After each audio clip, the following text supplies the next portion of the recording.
পর্যন্ত আমাদেরকে কিন্তু দাঁড়া করে নাকি আমাদেরকে কি দিচ্ছে এগুলা এগুলা কি দিচ্ছে দেখেন আপনারা ভালো করে দেখেন চাল 2 কেজি আর ডাল 1 কেজি তেল আধা কেজি দিচ্ছে হ্যাঁ আমাদের গরম সব কিছু আমরা এগুলো কোথায় সিদ্ধ করে খাবো দেশের মানুষ 10 টাকা 5 টাকা কইরা ভিক্ষা কইরা তারপরে আপনাদের জন্য ত্রাণ নিয়ে গেছেন। যা পাইছেন তাতে শুকরিয়া করেন। আপনাদেরকে ত্রাণ দেওয়া মানে তো এই না যে আপনারা এই ত্রাণ নিয়ে কোটি কোটি টাকা জমায়া নেবেন আর বিল্ডিং বানায়া নেবেন, তা তো আর না। এই মুহূর্তে আপনাদেরকে বেঁচে থাকার জন্য যা প্রয়োজন তা দেওয়ার সর্বাত্মক চেষ্টা করতেছে অন্যান্য এলাকার মানুষজন যারা বন্যায় আক্রান্ত হয় নাই। ছাত্ররা, আমি দেখছি ছাত্ররা 10 টাকা 5 টাকা কইরা বাক্সা হাতে লইয়া লইয়া সাধারণ মানুষ থেকে কালেকশন কইরা ত্রাণ নিয়ে যাচ্ছে আপনাদের কাছে।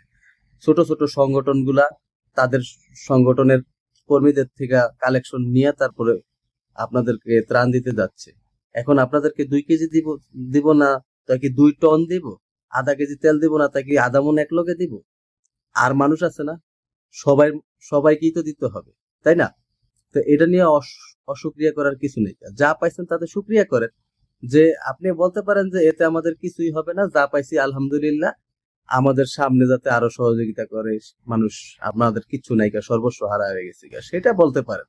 কিন্তু এই না শুকরিয়া করার কি আছে? হ্যাঁ, 2 কেজি দিচ্ছে কি লিগে, আধা কেজি দিচ্ছে কি লিগে, 1 কেজি ডাল দিচ্ছে কি লিগে, সিদ্ধ করে খামো কোথায়? সিদ্ধ করে খাওয়ার জায়গা নাই কা? 3টা ইট বসাইবেন, এরপরে হ্যানের লাকড়ি দিলেই চাল সিদ্ধ হয়ে যাবে পাতিলের ভিতরে। ঠিক আছে? মানুষ আগে হুদা ফ্যান খেয়ে বাঁচছে না, এখন আপনারা কি হুদা চাল সিদ্ধ করে খেয়ে বাঁচতে পারতেন না? এত হয়ে গেছেন কি লিগে? মানুষ কি ঠেকছে আপনাদের কাছে যে আপনাদের কাছে ত্রাণ নিতে যায় আপনারা অপমান হয়ে আইব?